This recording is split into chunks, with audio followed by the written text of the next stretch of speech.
दोस्तों, इस दुनिया में कई कहानी ऐसे भी दबी होती हैं जो सच में बदलते ना बदलते बस एक डर का साया बनकर रह जाती हैं।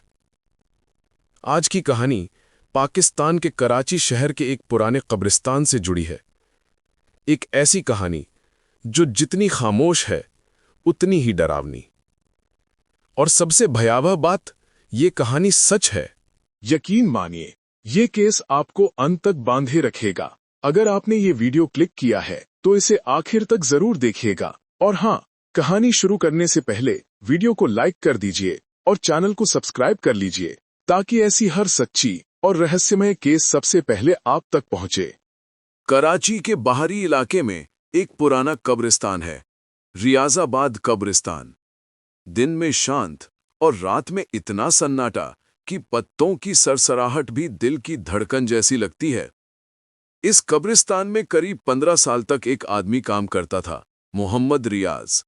पतला सा शरीर, शांत चाल और ऐसा चेहरा कि पहली नजर में कोई भी उसे एक साधारण मजदूर समझ ले। रियाज का बचपन आसान नहीं था। पिता जल्दी चल बसे।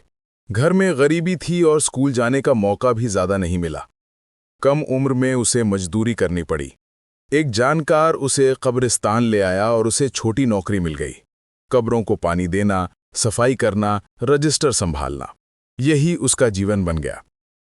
यही कब्रिस्तान धीरे धीरे उसकी दुनिया भी बन गया और उसका अंधेरा भी। रियाज का एक ही साथी था, वजीरा। उम्र करीब 55 साल, शांत स्वभाव, लेकिन अजीब सी खामोशी वाला आदमी। दोनों हर काम साथ करते, कब्र तैयार करना, मिट्टी जमाना और रात में वहीं रुककर पहरा देना। लेकिन वक्त बीतता गया और एक दिन वजीरा की अचानक मौत हो गई। वजीरा की मौत के बाद रियाज के स्वभाव में बदलाव आने लगा। लोगों ने नोटिस किया कि अब वो रात को ज्यादा बेचैन रहने लगा है। करीब 8-10 साल पहले एक रात कुछ युवक कब्रिस्तान से गुजर रहे थे। अचानक उन्होंने देखा कि कोई परछाई तेजी से कब्रों के बीच से निकल रही है, जैसे कोई किसी से बचने की कोशिश कर रहा हो।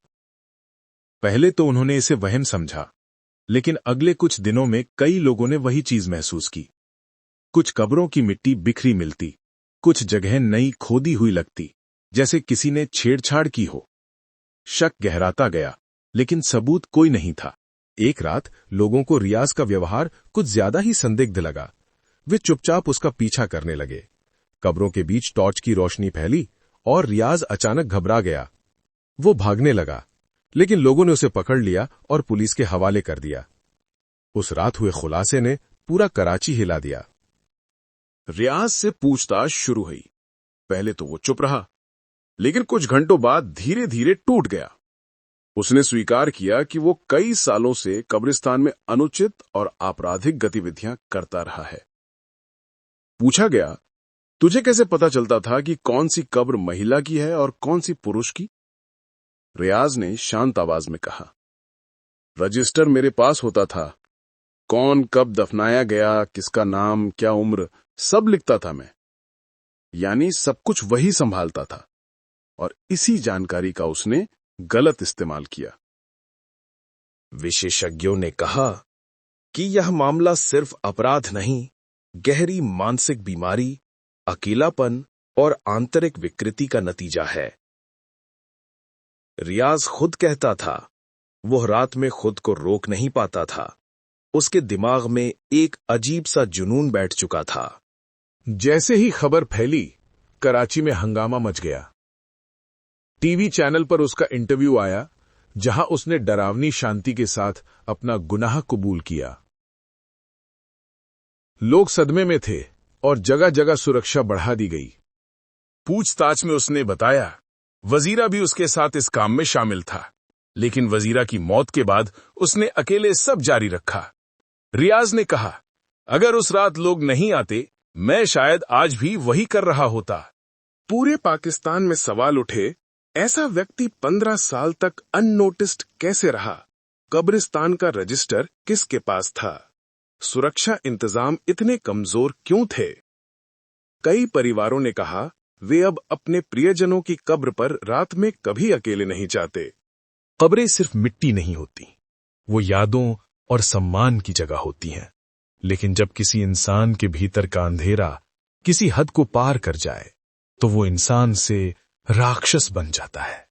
रियाज की कहानी आज भी कराची की हवा में तैरती है, याद दिलाती हुई कि कई बार सबसे खामोश जगहों में सबसे काली परछाई छिपी होती है।